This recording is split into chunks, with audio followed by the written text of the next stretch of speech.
समणों का संग, जिद्द जुड़ने की, जुड़ेंगे जीतेंगे। ये जो मेरे पीछे साइन बोर्ड लगा हुआ है जिसके अंदर वी लिखा हुआ है, वी का मतलब हम जुड़ेंगे, हम जीतेंगे। क्योंकि कोई व्यक्ति अगर ये कहे कि मैं जुड़ूंगा और मैं जीतूंगा, ये असंभव है। कोई व्यक्ति अगर मैं में है तो वो सिर्फ अकेला होता है। तो अकेला व्यक्ति जुड़े या ना जुड़े, जुड़े तो किससे जुड़े, कब जुड़े, कहां जुड़े, क्योंकि अकेला व्यक्ति कभी किसी से जुड़ नहीं सकता। इसलिए इसका सिंबल वी है। We the people of India, या हम भारत के लोग, या हम। यहां जो भी बात आरंभ होती है या जो भी बात चलती है वो वी से चलती है और वी पे खत्म होती है। इसलिए दुनिया में अगर कोई व्यक्ति प्रचार करे या कहे कि वहां पर कोई व्यक्ति आगे बढ़ सकता है या किसी व्यक्ति के लिए काम करते हैं या किसी परिवार के लिए काम करते हैं, तो वो समन संघ के लिए काम नहीं है। ना ही वो समन संघ की बात है, वो कहीं कोई राजनीतिक संगठन की बात है, किसी धार्मिक संगठन की जो मतांतर के जो गुरु बने हुए हैं उनकी बात हो सकती है, किसी अलग तरह के किसी अध्यक्ष की बात हो सकती है, पर समन संघ की बात नहीं हो सकती। समन संघ की बात का मतलब है समनों का संग, समन संघ। एक व्यक्ति का संग नहीं होता, इसलिए संग जब भी होगा सभी का होगा। ये कॉमन सी बात है, इसलिए इसका जो सिंबल है वो वी है। हम यहां एक बहुत पुरानी जो मान्यता है, एक बहुत पुराना जो हमारा काम है और एक बहुत पुराना जो हमारा तरीका है, उसको दोबारा से उस पर काम कर कर उसको जीवित कर कर अपनी सुख सुरक्षा, अपना विकास, इसके लिए फाइट कर रहे हैं। इसके लिए हम इकट्ठे हो रहे हैं, इसके लिए हम लड़ रहे हैं।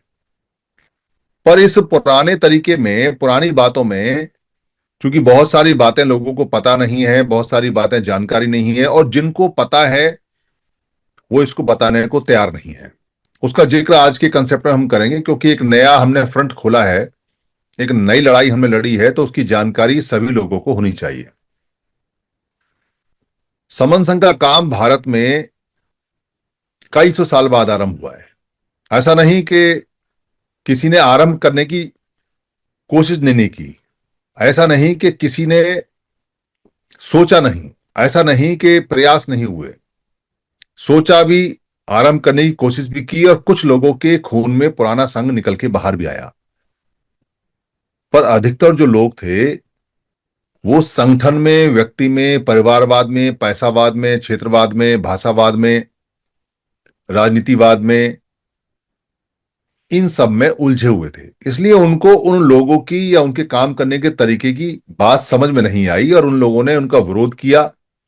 विरोध करने वालों की संख्या ज्यादा रही और काम करने वालों की, सोचने वालों की संख्या कम रही, इसलिए वो दब गई बात।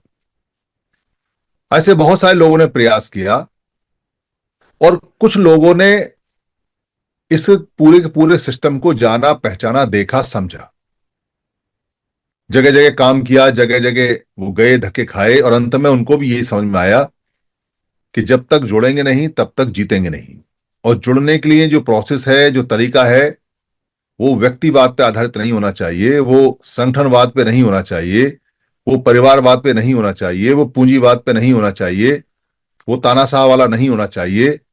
वो पुराना सिस्टम और पुराना तरीका ही होना चाहिए, जो कि घूम फिर के संघवाद पे आता है। ये बात अच्छी तरह से समझने के बाद में बहुत सारे लोग इसको फॉलो करने के लिए तैयार हो गए और काम धीरे धीरे बढ़ने लगा। नाम वही पुराना निकल के आया, समन संघ।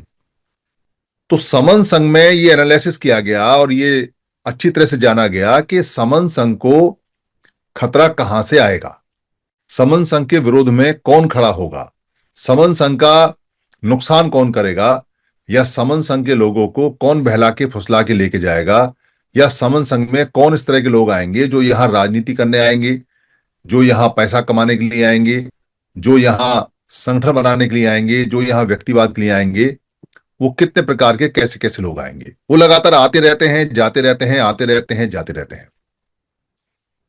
इसके बहुत सारे रूप हमने देखे, बहुत सारे रूप अभी देखने बाकी हैं। पर आज जिस बात की यहां जिक्र होगा, जिस बात की चर्चा होगी, वो सबसे ज्यादा खतरनाक है। वो खतरनाक इसलिए है क्योंकि पुराने सिस्टम में एक व्यक्ति ने क्रांति की, धम्मिक क्रांति, सांघिक क्रांति। उस व्यक्ति ने अपना बहुत बड़ा जो जमींदारी थी, जो खेत थे, वो छोड़े। उस व्यक्ति ने अकेले जंगलों में रह के एक जानकारी प्राप्त की कि कैसे शरीर की बुराइयां दूर करते हैं, कैसे मन की बुराइयां दूर करते हैं, कैसे मन का और शरीर का रिलेशनशिप होता है, इसका कैसे हमारा संबंध होता है। उस व्यक्ति ने 6 साल लगातार कड़ी मेहनत करने के बाद अंत में यह पाया कि दुख और दुख का कारण क्या है और क्या नहीं है। उस व्यक्ति ने जब ये जान लिया कि कैसे दुखों से मुक्त होते हैं, तो अपने आप को मुक्त किया, और मुक्त होने के बाद में उसने दोनों हाथों से मुक्त होकर, चाहे वो समण है या वमण है या दुनिया में कोई भी व्यक्ति है, उन सबको खुद के शुद्ध करने का, खुद के पाप दूर करने का, खुद के दुख दूर करने का, खुद के का तरीका सबको बताया, बिना भेदभाव के। इस पूरे प्रोसेस को धम्मिक प्रोसेस कहा गया। धार्मिक प्रोसेस बाद में संस्कृत भाषा में कहा गया। और जिन लोगों ने इसमें अपना समर्पण दिया, जिन लोगों ने इसको सीखा, जिन लोगों ने अपना उद्धार किया, अपना उद्धार, अपने आप को मुक्त किया दुखों से, उन सभी लोगों का एक समूह बना। और उस समूह को, धार्मिक समूह को, एक नाम दिया गया भिक्खु संघ या भिक्खुणी संघ, महिलाएं भी और पुरुष भी। ये शुद्ध रूप से धार्मिक, धम्मिक, रिलीजियस या अपना उद्धार करने वाले लोगों का समूह था, सिर्फ अपना उद्धार करने वालों का। पर ऐसा नहीं कि उस व्यक्ति ने केवल अपना उद्धार किया हो, सामाजिक रूप से भी सभी लोगों को जीने के तरीकों का, क्योंकि अध्ययन हो गया, सम्मासम हो गया, सब जान गया, तो जो अपना उद्धार नहीं करना चाहता ना करे, अपने पापों से मुक्त होना नहीं चाहता ना करे, पर सामाजिक जीवन के बहुत सारे नियम, राजाओं के कुछ नियम, सफर करने वाले कुछ नियम, रात में चलने वाले कुछ नियम, महिलाओं के कुछ नियम, बच्चों के कुछ नियम, जो जिसने पूछे वो बताए गए। यानी कि सामाजिक काम भी हुआ और धम्मिक समूह का अलग भी काम हुआ। ये सारा सिस्टम बहुत अच्छा बना। इस सिस्टम से बहुत लोगों का कल्याण हुआ और बहुत लोगों ने जीवन में मुक्ति पाई, जो उनका अनुभव रहा और जैसा बताते हैं, क्योंकि हमने तो पाई नहीं। और जितने भी लोग इस पर चर्चा करते हैं वो भी कोई मुक्त नहीं हुए। और जो लोग आज भी उस मत को मानने वाले हैं वो कोई मुक्त लोग नहीं है, वो सिर्फ उस अनुभव के आधार पे बात को कहने वाले लोग हैं, या उस अनुभव के आधार पे उस बात पर अभ्यास करने की कोशिश करने वाले लोग हैं, पर मुक्त नहीं है। क्योंकि जो मुक्त होता है वो अलग हो जाता है, वो घर गृहस्थी से, जीवन से कट जाता है।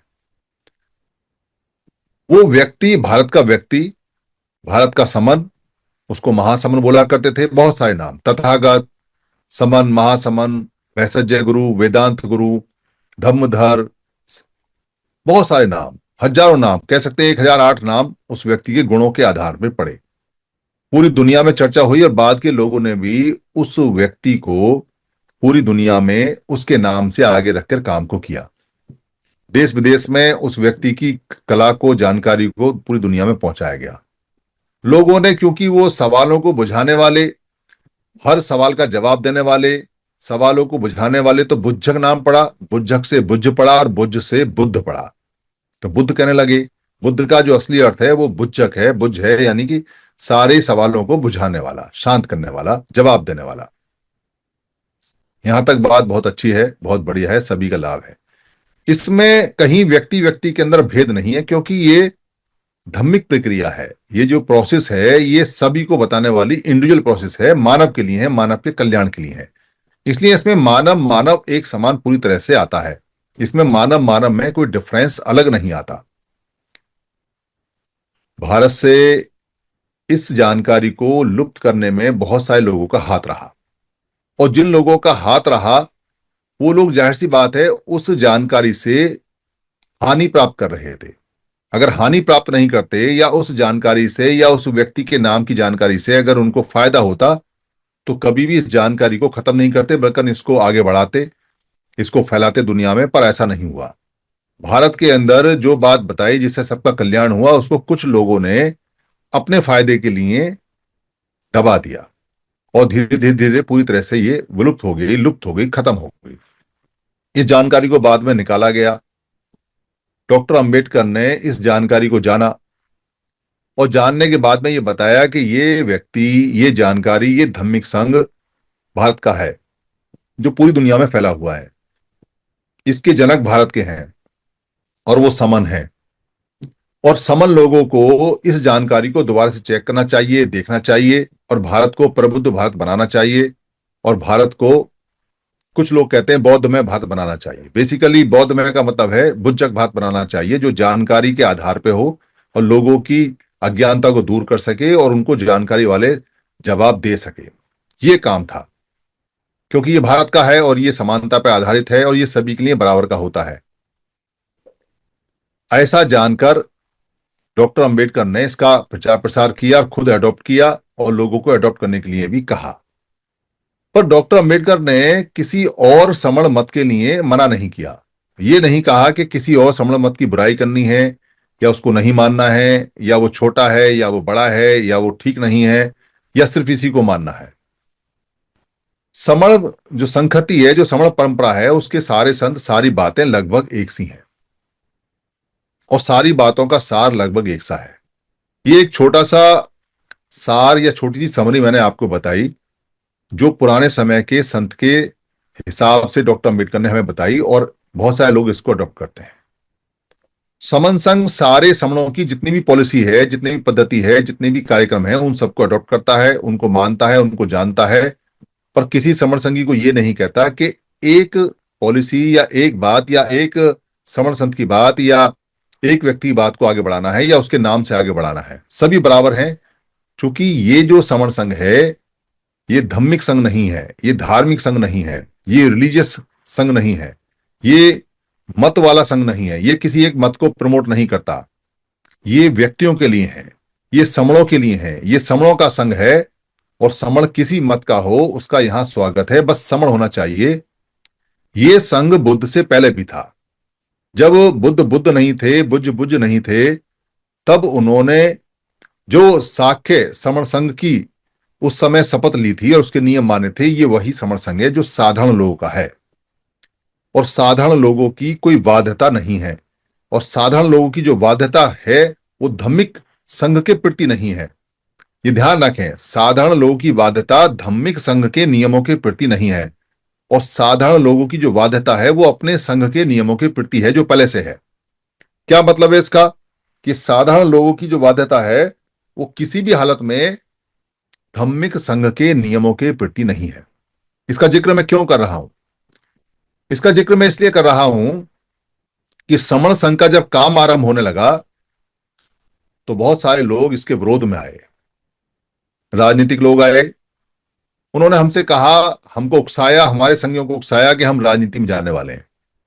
वो कहना ये चाहते थे कि हम डिक्लेयर करें कि हम राजनीति में जाने वाले हैं या नहीं जाने वाले हैं। इसलिए बहुत सारे लोग हमसे ये सीधा सीधा प्रश्न पूछते हैं, ये जो लोग इकट्ठे हो रहे हैं अंत में जाएंगे कहां?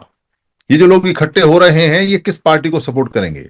आप हमें बताइए कि ये जो आप किस पार्टी को सपोर्ट करेंगे, आप बताइए कि आपकी राजनीतिक पार्टी कौन सी है। घुमा के फिरा के पिछले 4 साल से ये सवाल लगातार आता है और आता रहेगा। तो समन संघ की पॉलिसी बताई कि समन संघ किसी राजनीतिक पार्टी को सपोर्ट नहीं करता जो समणों की है, पर समन संघ ये कहता है कि सारे समण मिलके एक हो जाएं और वो राजनीतिक पार्टी जो बनेगी या जो राजनीतिक पार्टी होगी या जहां सारे राजनीतिक पार्टी समणों की इकट्ठी होगी, फिर वो सारे के सारे लोग इकट्ठे होके एक होके पार्टी के जो लोग हैं वो समन संघ के पास आए, समन संघ से रिक्वेस्ट करें। उस समय समन संघ बैठेगा, उनकी रिक्वेस्ट पे क्या फैसला होता है 51% से बहुमत से वो उनको बता दिया जाएगा। पर आए सारे इकट्ठे होके, अगर वो सारे इकट्ठे होके नहीं आते और एक व्यक्ति या एक पार्टी आती है तो क्या बाकी पार्टी दुश्मन है? क्या बाकी समन समन नहीं है? क्या समन समन के अंदर हम भेदभाव करेंगे? क्या समन समन आपस में लड़ेंगे उसके लिए हम रिकॉग्निशन देंगे? क्या समन समन आपस में लड़े तो उस बात के लिए हम उनके साथ खड़े होंगे कि ये वाला समण ठीक है, ये वाला समण खराब है? हमारे लिए सारे समण बराबर हैं, क्योंकि ये समणों का संघ है। इसलिए इस पॉलिसी पे चलते हैं। पर आज तक भी कोई व्यक्ति इकट्ठा होने की बात कहने के लिए या कोई राजनीतिक पार्टी ये कहने के लिए नहीं आई कि हम सब राजनीतिक पार्टी इकट्ठे होकर समन संघ से बात करने आए। बल्कि हमसे कई लोगों ने कहा कि जी जब सारे लोग इकट्ठे हो जाएंगे राजनीतिक लोग तो आपकी जरूरत क्या है? तो हम भी यही कह रहे हैं, भाई हमारी जरूरत क्या है? अगर सारे लोग इकट्ठे हो जाओगे तो वैसे ही कल्याण हो जाएगा। वही तो संघ है, वही तो समर संघ है, और समर संघ है ही क्या? पर कोई आता नहीं, बातें खूब करते हैं, खूब चिल्लाते हैं। तो वो लोग यहां खूब बुराई करते हैं समन संघ की। वो कहते हैं ये समन संघ वाले आम आदमी पार्टी के आदमी हैं, ऐसा प्रचार करते हैं। ये समन संघ वाले आरएसएस के आदमी हैं, ये समन संघ वाले बीजेपी के आदमी हैं, ये समन संघ वाले कांग्रेस के आदमी हैं, ये समन संघ वाले बीएसपी के आदमी हैं, ये समन संघ वाले समाजवादी पार्टी की है, ये समन संघ वाले लोक दल के हैं। जिसका जैसा मुंह खुलता है वैसा बोल देता है, पर तर्क करने बहस करने कोई नहीं आता। पर यहां पोर्टल पे या किसी मीटिंग में आके किसी की जबान नहीं खुलती, किसी का गला नहीं खुलता, किसी का मुंह नहीं खुलता। बस पीछे पीछे जैसे चुगलियां करते हैं उस तरह की चुगलियां करते हैं, जिसको मूसावादा में आता है। मतलब खुद मूसावादा करते हैं और हमको आगे कहते हैं कि यहां बताइए क्या है और क्या नहीं। ऐसे लोग समन संघ के विरुद्ध में खड़े हो गए, कुछ छुप के खड़े हो गए, कुछ सामने खड़े हो गए। कुछ मत मतांतर वाले लोगों को भी दिक्कत आई। मत मतांतर वाले लोगों में दिक्कत आई, उसमें एक नाम मैं आज लूंगा, क्योंकि उस व्यक्ति ने समन संघ का बहुत नुकसान किया। समन संघ के तर्क वितर्क करने के लिए यमुनानगर से कुछ लड़के आए। उन्होंने दिल्ली में आके कबीर भवन के अंदर तर्क वितर्क किया 1.5-2 घंटे। हमने जवाब दिया, सारी बातों के जवाब दिया। उसके बाद यमुनानगर में हमारी एक संगति लगी, वहां वो लड़के आए। गुरु रविदास भवन में 2-3 घंटे तक सवाल जवाब होते रहे, उनके सारे सवालों का जवाब दिया। उसके बाद में फिर उनके यहां मैं गया, वहां रात में 3-4-5 घंटे बातचीत हुई। उन लड़कों में एक एसोसिएट प्रोफेसर भी और कुछ लड़के और भी। वहां बातचीत हुई, सारे सवालों के जवाब दिए, एक सवाल नहीं छोड़ा जिसका जवाब ना दिया हो। अंत में वो कहने लगे जी कि आप जो कृष्ण कुमार भंते बने हुए हैं, जिनको के राहुल बोलते हैं, आप उनसे बात करें। तो हमने कहा भी करवाओ। उन्होंने कहा जी हम उनके अनुयायी हैं, उन्होंने हमको बताया है कि जी बिंदी नहीं लगानी है, लिपस्टिक नहीं लगानी है, जेवर नहीं पहनने हैं, अंगूठी नहीं पहननी है, गले में माला नहीं पहननी है, सफेद कपड़े पहनने हैं। उन्होंने हमको बताया है, उन्होंने सिखाया, हम उनके चेले हैं। तो हमने कहा भाई बात कराओ, आप उनके चेले हो तो आप हमारी बात कराओ। ऐसा करो कि आप भी बैठो, और भी लोग बैठेंगे, एक तरफ वो बैठेंगे, एक तरफ हम बैठेंगे, क्या बात है क्या नहीं हम बात करेंगे। पर उनके चेलों की हिम्मत नहीं हुई कि वो कृष्ण कुमार से कोई बात कर सके। हमें तो जानकारी पहले से थी, पर उन लोगों को हमारे समन संघ के विरुद्ध में ऐसा बताया गया कि हम फलानी पार्टी को सपोर्ट करते हैं, हम फलानी राजनीतिक पार्टी में जाएंगे, या हमारा संबंध कुछ ऐसा है, कुछ आरएसएस से है, कुछ बीजेपी से है, हमारी जो फंडिंग होती है बाहर से, कुछ ना कुछ ऐसा बताया गया कि लड़के विरुद्ध हो गए। कोई दिक्कत नहीं, जो चले गए, समझ में नहीं आता उसके कोई परेशानी नहीं, क्योंकि जब हमसे तर्क नहीं करेगा, बात नहीं करेगा, बहस नहीं करेगा, तो हम करेंगे भी क्या। दूसरी घटना हुई अलवर की। अलवर में हमारे एक समन संघी, उनकी जो बेटी है वो समन संघ में है, वो भी समन संघ में खूब काम करते थे। उनको वहां एक पद दे दिया, और पद देने के बाद में वो विरुद्ध हो गए, और भी कुछ लोगों को विरुद्ध कर दिया। जाहिर सी बात है, क्या कहा क्या नहीं कहा ये हमें अभी पता चला कि वो क्या प्रचार चलता है। हम राजनीति में जाएंगे, हम आरएसएस से पैसा लेते हैं, हम बीजेपी से पैसा लेते हैं, हम इस चीज के विरुद्ध हैं, हम उस चीज के विरुद्ध हैं, इस तरह से। पर तर्क करने कोई नहीं आया, हमसे बात करने नहीं आया कोई भी, बस सिखाने में रहे, और वो विरुद्ध हो गए। अलवर में हमारी मीटिंग लगी, काफी लोग वहां विरुद्ध कर दिए, पर वन साइडेड, कोई तर्क करने नहीं आया, कोई वितर्क करने नहीं आया, कोई पूछने नहीं आया, कोई आमना सामने करने को तैयार नहीं। और जो भिक्खू बने हैं, जो भंते बने हैं, जो स्वयं अपने आप बने हैं कृष्ण कुमार, वो कभी आते नहीं। उसके बाद घटना घटी हमारी लुधियाना के अंदर। एक डॉक्टर, शायद लुधियाना है या कोई और है, वहां एक बुद्ध विहार बना, उनका नाम डॉक्टर सुधीर। जब मैं पहली बार लुधियाना मीटिंग में गया था तो उन्होंने एक बुद्ध विहार बनाया, बहुत अच्छी बातचीत हुई, क्योंकि मेरी वीडियो वगैरह देखती हैं। मैंने एक दिन फोन पे उनसे कहा कि डॉक्टर साहब आपने बुद्ध विहार बनाया है तो सारे बुद्ध विहार एक होने चाहिए। वो भड़क गए, हम जानते हैं आप उदित राज के हैं, आप आरएसएस के हैं, फलाना है, आपकी हिम्मत कैसे हुई। मैंने कहा ये जानकारी कहां से आई, ये जानकारी इनको कहां से मिली, और ये जानकारी कौन सिखा रहा है। तो पता चला कि वो भिक्खू बने, जो जानवरों के डॉक्टर से भिक्खू बने हैं और अपने आप बने हैं कि कृष्ण कुमार, वो उनके चेले हो गए। तो मैंने कहा भाई आप अगर बौद्ध हैं तो आमने सामने बात करो, तर्क करो, और बातों को क्लियर करना चाहिए। पर कोई तर्क करने नहीं आता, कोई बातचीत करने नहीं आता। भक्ति बहुत खतरनाक चीज है। भक्त हो गया आदमी तो फिर कुछ नहीं करता, वहां वो विरुद्ध हो गए। मुझे बड़ा सरप्राइज हुआ कि एक डॉक्टर भी जो एमबीबीएस है या एमबीबीएस से आगे पढ़ा लिखा है, वो भी तर्क करने को राजी नहीं है, वो भी बातचीत करने को तैयार नहीं है। तो इसका समाधान क्या हो सकता है, इसका सॉल्यूशन क्या हो सकता है? फिर इससे भी बात आगे बढ़ी। इससे बात आगे बढ़ने के बाद में पता चला कि जो कृष्ण कुमार हैं, जो भंते बने हुए हैं, वो बौद्धों की एक आचार संहिता बना रहे हैं और जयपुर के अंदर एक मीटिंग लगा रहे हैं, और वो ओपन है। हमारे परिहार सर के पास में निमंत्रण आया, उन्होंने कहा मैं नहीं जा पाऊंगा, मैं कनाडा में हूं। तो मैंने कहा मैं जाऊंगा। तो मैंने फोन पे बात की कि मैं आ रहा हूं, मेरे को मना कर दिया कि ये बौद्धों की संगति है, इसमें बौद्ध आ सकते हैं। तो मैंने कहा भाई मैं बौद्ध नहीं हूं क्या? कहने लगे ये तो आप जाने। तो मैंने कहा भाई ये प्राइवेट मीटिंग है या पब्लिक की है? तो उन्होंने साफ मना कर दिया। इसका मतलब मीटिंग ये प्राइवेट रही और मेरे को आने के लिए बिल्कुल मना कर दिया, क्योंकि बौद्ध आचार संहिता में अगर वहां कोई बात होती है तो वहां सवाल जवाब करने के लिए कोई व्यक्ति होना चाहिए। एक सिंगल आदमी ने सवाल जवाब नहीं किया। एक भिक्षुणी आई थी, जो भिक्षुणी संघ की अध्यक्ष हैं, उन्होंने वहां कहा तो उनका कोई वीडियो, उनकी कोई जानकारी नहीं। उन्होंने बड़ा सही बातें वहां उठाई थी, पर कोई वीडियो, कोई जानकारी उनकी आई नहीं।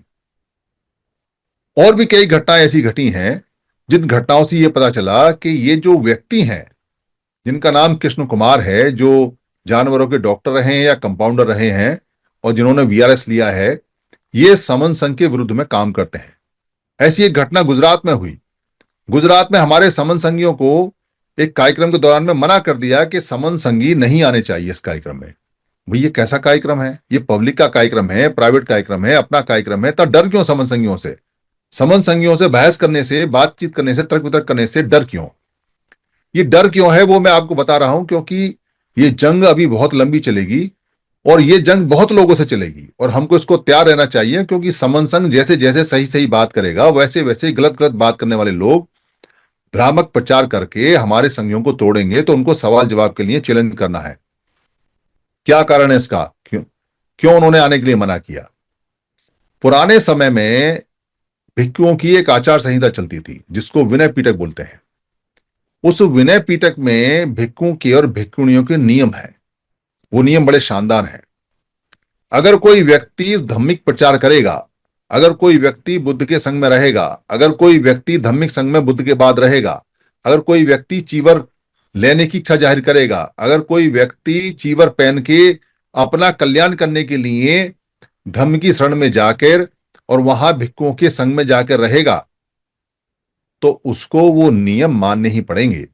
ये बाध्यता है। और वो नियम इतने खतरनाक हैं, अच्छे अच्छे भिक्षु उसको पूरा नहीं कर सकते।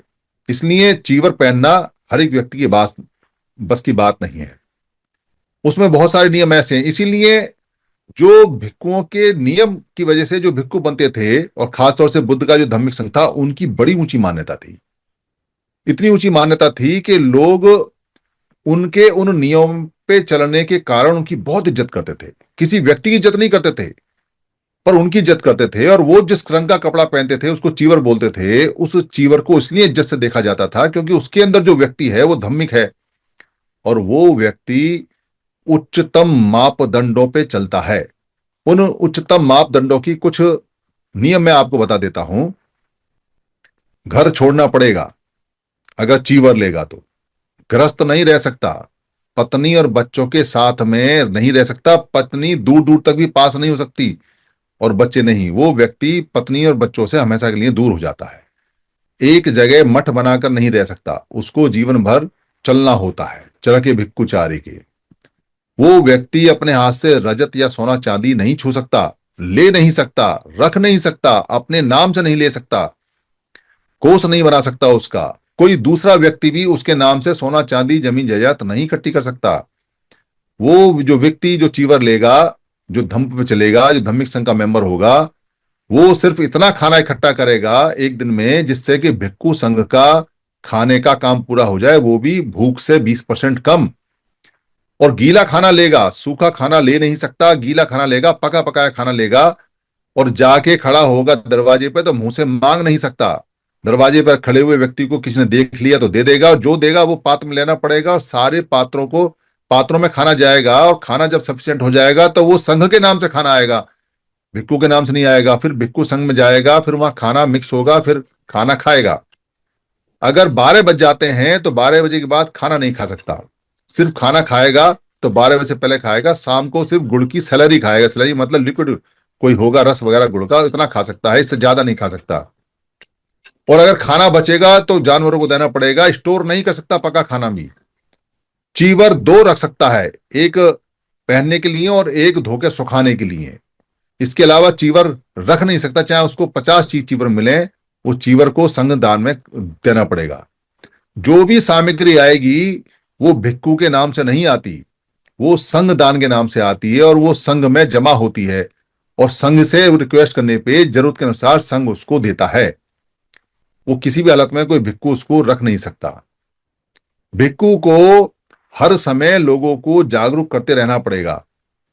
भिक्खू का कोई नाम नहीं होगा। भिक्खू अपने नाम का प्रदर्शन नहीं कर सकता। भिक्खू अपनी कला का प्रदर्शन नहीं कर सकता। भिक्खू किसी से भेदभाव नहीं कर सकता। और भिक्खू धम्म के अलावा एक शब्द नहीं बोल सकता। ये खास है बात है। कोई भी जो चर्चा होगी वो वही चर्चा होगी जो धम्म में शुरू से लेकर आखिर तक बताई गई है। अपने मन से कोई भी आदमी धम्म को टेढ़ा मेढ़ा नहीं कर सकता। किसी और सब्जेक्ट पे बोल नहीं सकता। किसी और कोई और विचार विमर्श दे नहीं सकता। और राजा की नीति या राजा की बात पे तो सिर्फ जो सलाह दे रखी है बुद्ध ने या धम्म में, वही दे सकता है कि आपको ये करना चाहिए, ये नहीं करना चाहिए, वो राजा की मर्जी है। ये सारे नियम हैं। इन सारे नियमों में कोई भी भिक्खु या कोई भी भिक्खु संघ आम आदमी की आचार संहिता नहीं बना सकता। बुद्ध ने और बुद्ध के भिक्खु संघ ने आम आदमी के लिए कोई आचार संहिता नहीं बनाई, क्योंकि वो आम आदमी उनके भिक्खु संघ के मेंबर नहीं है। उनको सफेद कपड़े पहने, वो लाल कपड़े पहने, वो टीका लगाएं, वो बिंदी लगाएं, वो खाना खाएं, वो नाचें, वो गाएं, वो मौज मस्ती करें, वो बच्चे पैदा करें, वो शादी करें, वो पैसा कमाएं, वो पैसा दान में दें, उनकी इच्छा। उनको सिर्फ पंचशील पर चलने के लिए रिक्वेस्ट की गई है कि आपको पंचशील पे चाहिए, और पंचशील भी वो मांगेंगे तब, कोई जबरन नहीं है। कोई व्यक्ति जो भिक्खु से पंचशील मांगता है, उस पर चलना चाहता है, तो भिक्खु से आगे निवेदन करे। पर बाध्यता नहीं है कि कोई भिक्खु जबरदस्ती कहेगा कि तू पंचशील मान, तुझे पंचशील पे चलना है या तू ऐसा मान। और कोई नियम विनय का किसी भी हालत में आम आदमी के लिए नहीं है। किसी भी हालत में आम आदमी, आप बुद्ध ने अपने पूरे भिक्खु संघ में कभी नहीं कहा किसी व्यक्ति को कि तेरे को ऐसे कपड़े पहनने हैं, तेरे को बिंदी लगानी है या नहीं लगानी है, तेरे को गले में कुछ पहनना है या नहीं पहनना है, तुझे अंगूठी पहननी है या नहीं पहननी है। उनका इन बेकार की चीजों से कोई लेना देना नहीं। उन्होंने सिर्फ ये कहा कि तेरे को झूठ नहीं बोलना है, तेरे को व्यभिचार नहीं करना है, तेरे को नशा नहीं करना है, तेरे को किसी हालत में जो शराब है वो नहीं नहीं पीनी है, और तेरे को हत्या नहीं करनी है। ये 5 सील का पालन कर, तेरा कल्याण हो जाएगा। तू खाता क्या है, पीता क्या, रहता क्या है, कहाँ कमाता है, क्या नहीं कमाता है, वो नियम सारे के सारे बात के हैं। अगर तेरे को सॉल्यूशन करना हो, अगर तेरे को मुक्त होना हो, ये बेसिक नियम है। क्योंकि सारे काम होते हैं, मनुष्य जब गृहस्थ जीवन में रहता है तो सारे काम करते हैं, वो बंधन नहीं है। पर अगर संघ में रहेगा तो उसके नियम है। तो क्या कर रहे हैं कृष्ण कुमार? कृष्ण कुमार एक बार मेरे घर आए। उससे पहले जब हमने लोगों को इकट्ठा करने का काम शुरू किया तो हमने एक मीटिंग लगाई।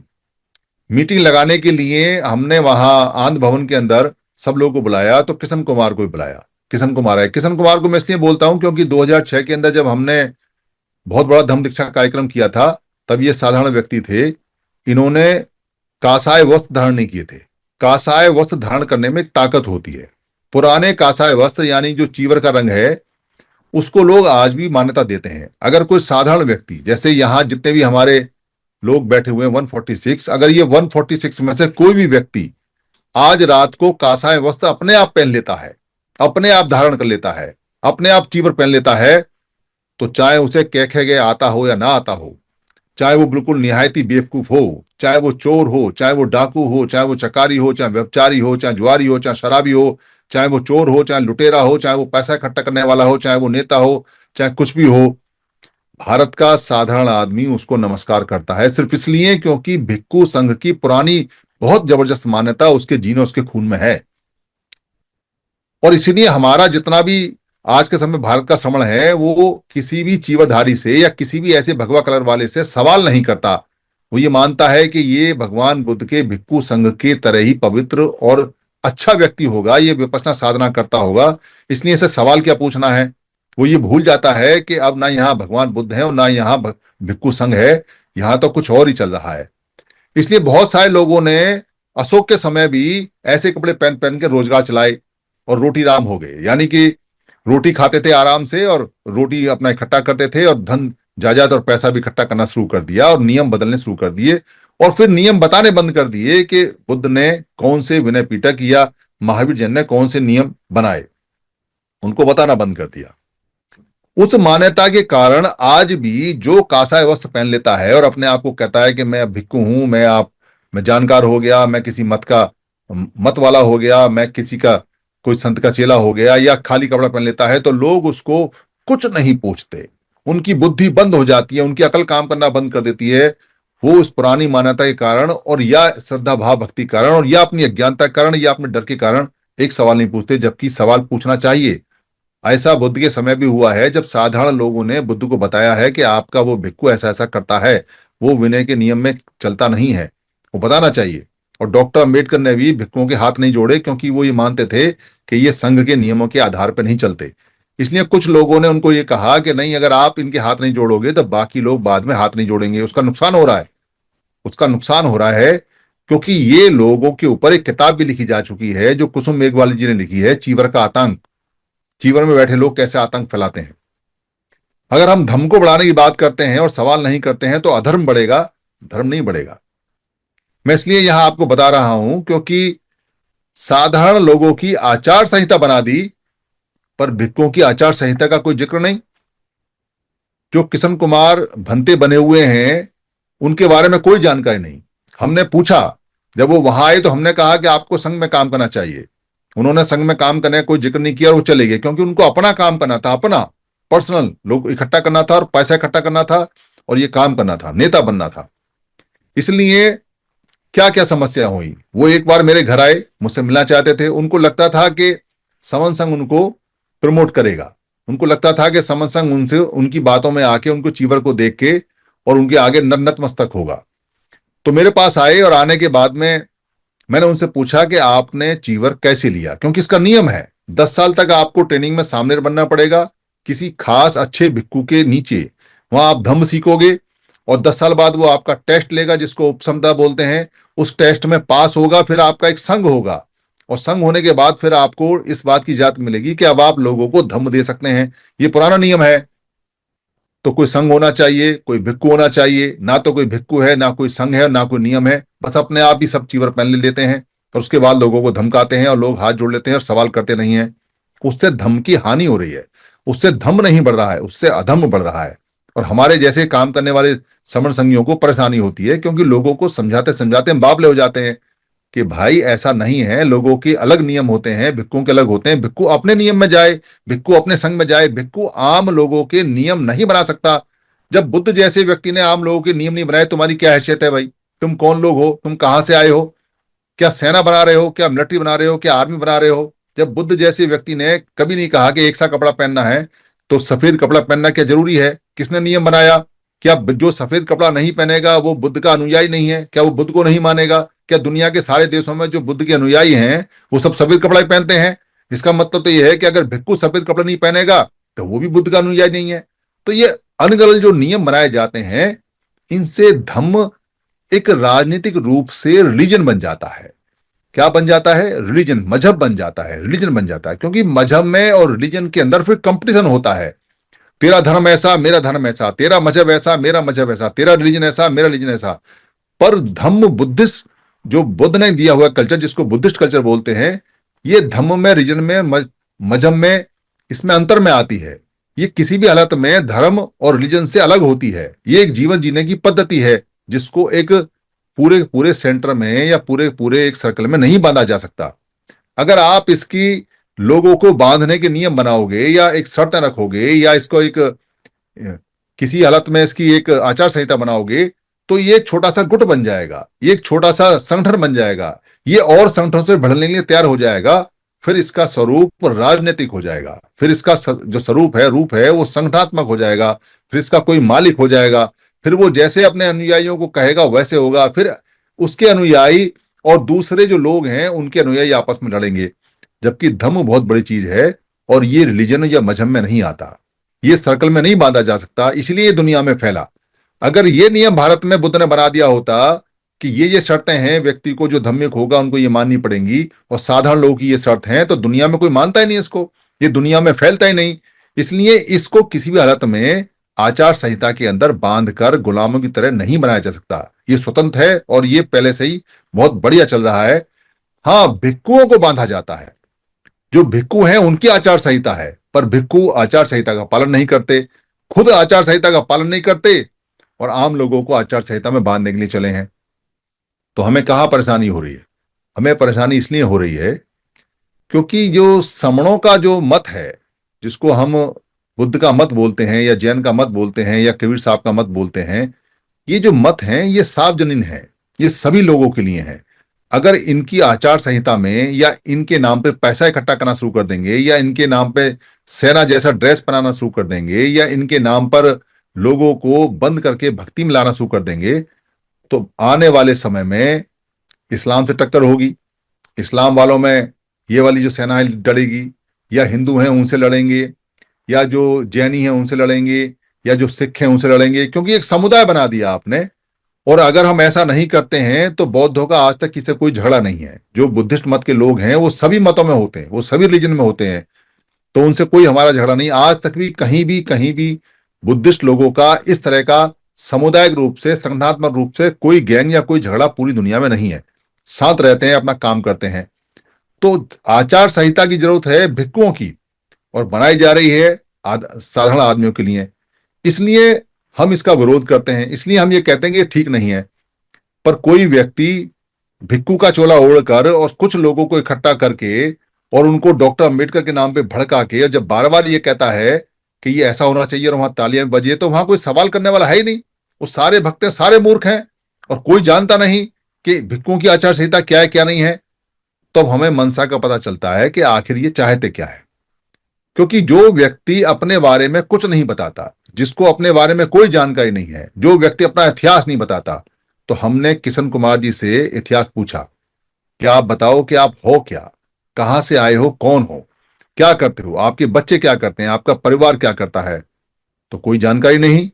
हमने पूछा कि आप जो पैसा इकट्ठा करते हो वो कहां जाता है, वो पैसे का हिसाब किताब क्या है, उस पैसे को आप छूते हो, आप लेते हो, या ये जमीन जायदाद है या आपके नाम से है या नहीं है। तो चिढ़ गए, तो परेशान हो गए, और उस दिन से वो दुश्मन हो गए। क्योंकि अगर हम पूछेंगे और पूछने में सामने वाला अगर धर्म के अनुसार काम नहीं करेगा, अधर्म के अनुसार काम करेगा, तो उसका गुस्सा होना, उसका परेशान होना वाजिब है। इसलिए जो जानकारी हम दे रहे हैं उस जानकारी में उनका कुछ नुकसान होता है जो पर्सनल है, धर्म का नुकसान नहीं होता। धर्म तो बहुत पावरफुल है, बहुत शक्तिशाली है, वो देर सवेर निकल के बाहर आ जाता है, जैसे बादलों के बीच में से चंद्रमा निकल के आ जाता है, जैसे घटाओं के बीच में से चंद्रमा निकल के आ जाता है, वो ऐसे निकल के आ जाता है, उसकी तो चिंता नहीं है। पर व्यक्ति का खुद का नुकसान होता है तो उसके मंसूबे धाराशायी हो जाते हैं। हो सकता है राजनीति में जाने का प्लान हो सकता है बहुत पैसा इकट्ठा करने का प्लान हो सकता है लोगों को इकट्ठा करके और जो मजहब है और जो रिलीजन है उनकी तरह ही इस पूरे पूरे सिस्टम को, जो बौद्धों का सिस्टम है, उसको सिस्टम बना के हैक करके आपस में लड़वाने का प्लान हो, कुछ भी हो सकता है। पर सामने नहीं आता कोई। कितनी बार आमंत्रित किया, इसलिए हम यमुनानगर के लड़कों को कहा कि अरे भाई लाओ ना, बैठाओ ना, या तो हमारे पोर्टल पे आ जाओ या हम आ जाते हैं, या एक काम करो 1000-2000 आदमियों को बैठा लो सामने, आओ धम की बात करते हैं। क्योंकि धम का काम करते हो तो धम की चर्चा होनी चाहिए। पर धम का काम करते हो और बात करते हो राजनीति की, धम का काम करते हो और बात करते हो कि कपड़ा सफेद पहनना है या तिलक लगाना है या बिंदी लगानी है, धम का काम करते हो और बात करते हो कि जो ये लोगों का समूह है इसको क्या कहना है, इसकी क्या क्या मान्यता होनी चाहिए, वो नहीं हो सकती। वो बुद्ध के समय में भी नहीं है, वो अभी भी नहीं है। तो ये लड़ाई हमारी रहेगी, ये सभी से रहेगी। और ये लड़ाई इसलिए भी रहेगी क्योंकि हम समन संगी सारे जगह काम करते हैं। इस लड़ाई के लिए हमारा जो फ्रंट है वो हमारे समण संतों का फ्रंट है। समण संत जितने भी हैं ना तो वो पैसा लेते हैं, समण संत ना चंदा लेते हैं, समण संत ना कोई सेना बनाते हैं, समण संत ना ही कोई भक्त बनाते हैं, समण संत ना ही कोई अनुयायी बनाते हैं, और समण संत बिना ट्रेनिंग के, बिना विनय के कोई चीवर भी धारण नहीं करते, कर नहीं सकते। क्योंकि चीवर धारण, चीवर की इज्जत तब है जब आप उसको नियम के अनुसार धारण करो। अपने आप धारण के बाद चीवर चीवर नहीं होता, वो चोरी होती है। और कोई भी हमारा समण संत कभी भी किसी महापुरुष की बुराई नहीं करता, और खाली एक ही महापुरुष की बात नहीं करता। तो ये जो समण संत वाली परंपरा है, जो पुरानी परंपरा है, ये ओरिजिनल परंपरा है। इस परंपरा में व्यक्ति को नहीं बांधा जा सकता। इस परंपरा में ऐसा नहीं कहा जा सकता कि समण संगी बाकी इस तरह से उनको टोपी लगानी है या उनको गमछा पहनना है या वो नीला जूता पहन के आएंगे या काला जूता पहन के, उनकी इच्छा है कि वो क्या खाते हैं, क्या पीते हैं, क्या क्या करते हैं, क्या नहीं आते हैं। पर संतों की वाणी जो बताई जाती है, वो मेन बात है कि आपको समता में, समानता में एक साथ रहना है। आपको पुराने संतों, पुराने गुरुओं के हिसाब से सारी बात करनी है। और मेन बात वही है कि आपको पंचशील का पालन करना है।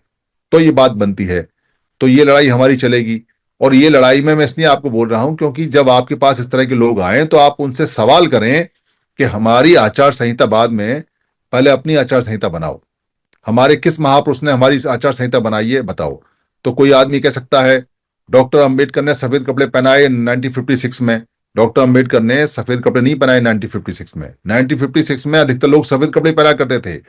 भारत के अंदर पुराने समय रंगीन कपड़े नहीं होते थे। रंगीन कपड़े बहुत ज्यादा शादी ब्याह में लोग पहनते थे क्योंकि रंगाई का काम ही नहीं था। डॉक्टर अंबेडकर ने अपनी वॉलंटियर फोर्स बनाई थी जिसको सफेद कपड़े पहनाए थे, और वो थी समता सैनिक दल। तो सेनाएं तो एक तरह के कपड़े पहनती हैं, सेनाओं के कपड़े तो जाहिर है।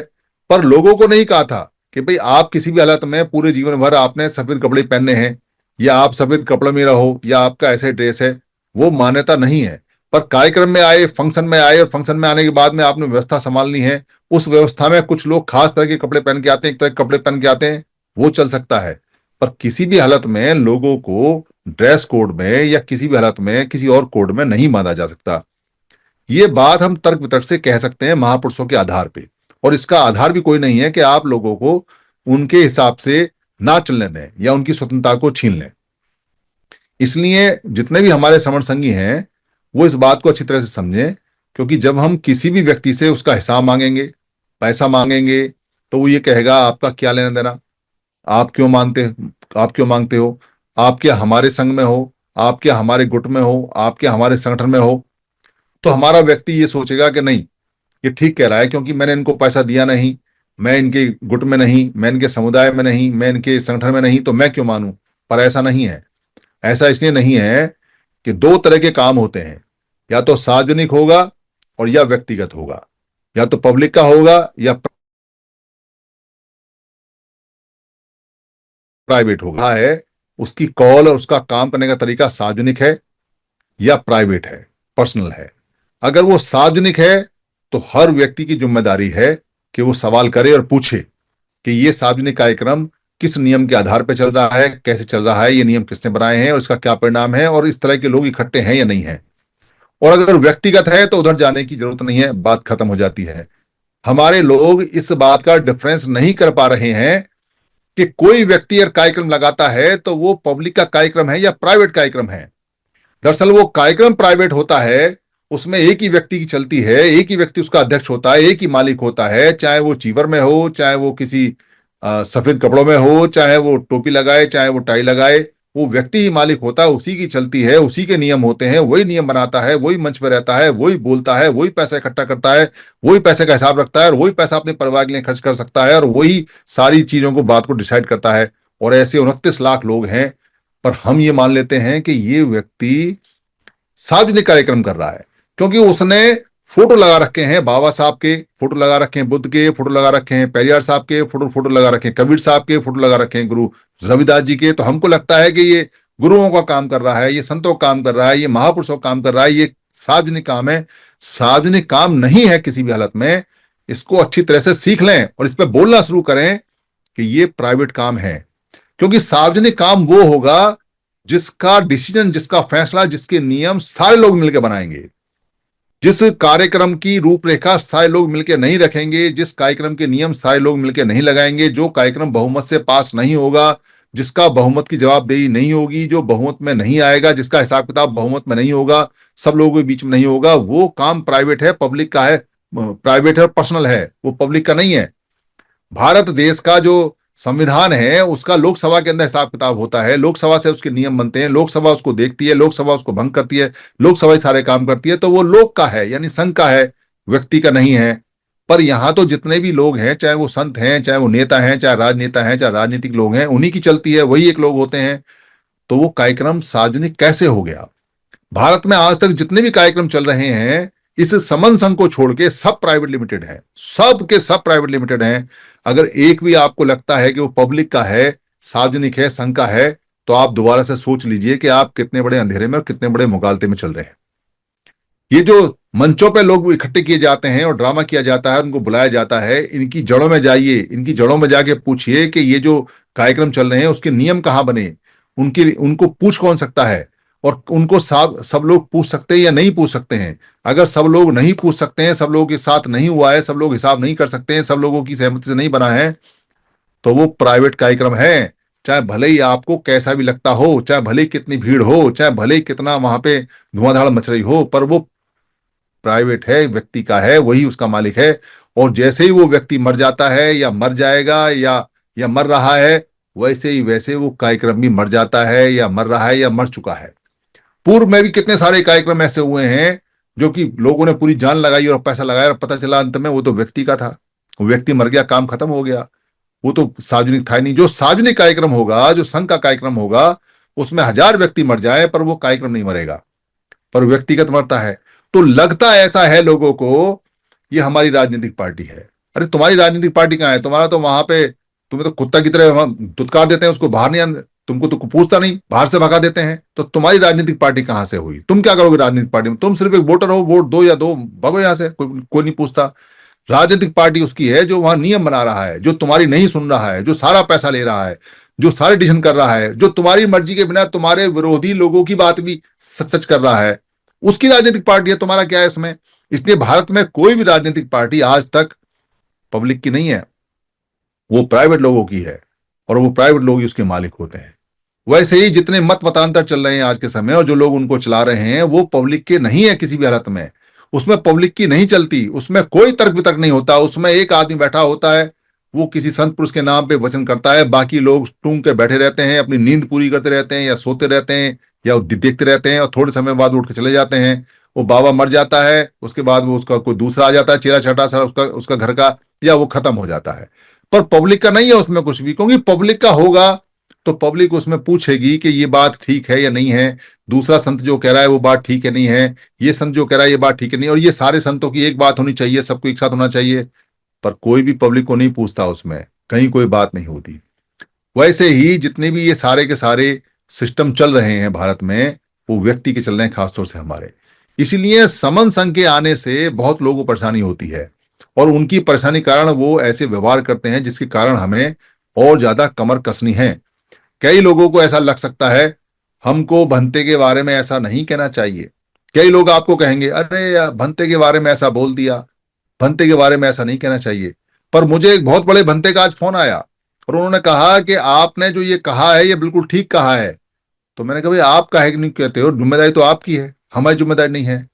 तो वो बताते हैं कि भाई हम इसलिए नहीं कहते हैं क्योंकि ये जो संघ है अभी बिखरा पड़ा है, और अगर हम कहते हैं तो जो लोग हैं वो ये सोचते हैं कि हम इसलिए कह रहे हैं कि हम इनके विरुद्ध में हैं, उनको पैसा मिल रहा है, हमको पैसा नहीं मिल रहा है, ऐसा लाछन लगाते तो हम शांत हो जाते हैं। देखो, यानी कहते भी इसलिए नहीं है क्योंकि लाछन ना लग जाए। बात सही भी हो सकती है, खराब भी हो सकती है, पर समर संघ नहीं डरता। आप लाछन लगाओ या कुछ भी लगाओ, जो सच है, जो ठीक है, वो कहेगा। 24 घंटे तर्क वितर्क के लिए तैयार हैं। अगर कुछ गलत बोलेंगे तो उसके लिए 3 बार यहां माफी मांगते हैं, 6 बार नाक रगड़ के भी माफी मांग सकते हैं, मगर जो सच है उसको चिल्ला के बोलेंगे, क्योंकि झूठ 4 दिन चलता है। हम झूठ से फंसे पड़े हैं, और जो सच है वो जीवन भर चलता है। ऐसा ही महापुरुषों ने सिखाया है और ऐसी बात चलती है। इसलिए ये सच पे आधारित है, इसलिए टिका हुआ है, इसलिए लंबा चल रहा है। तो आप सब कमर कस लें, कहीं कोई सवाल जवाब आए तो जम के सवाल जवाब करें। कोई नियम जितने भी दिए हैं वो सारे के सारे यहाँ सामने हैं, कुछ पढ़ें, कुछ जानें, कुछ तर्क वितर्क से निकल के आएंगे। जो सच है वो सच होना चाहिए, जो झूठ है वो झूठ होना चाहिए। और ये लड़ाई लंबी चलेगी। ये लंबी लड़ाई इसलिए चलेगी क्योंकि भारत में भक्तों की संख्या बहुत ज्यादा है, और हमारे लोग भक्त हैं, उनको बनाया जा रहा है। भारत में जानकार लोगों की संख्या कम है, और जो जानकार हैं वो चुप रहते हैं, बुराई लेने को तैयार नहीं है। तो बुराई भी लेनी पड़ेगी, काम भी करना पड़ेगा, लड़ना भी पड़ेगा, आपको सवालों के जवाब भी देने पड़ेंगे और सवाल पूछने भी पड़ेंगे।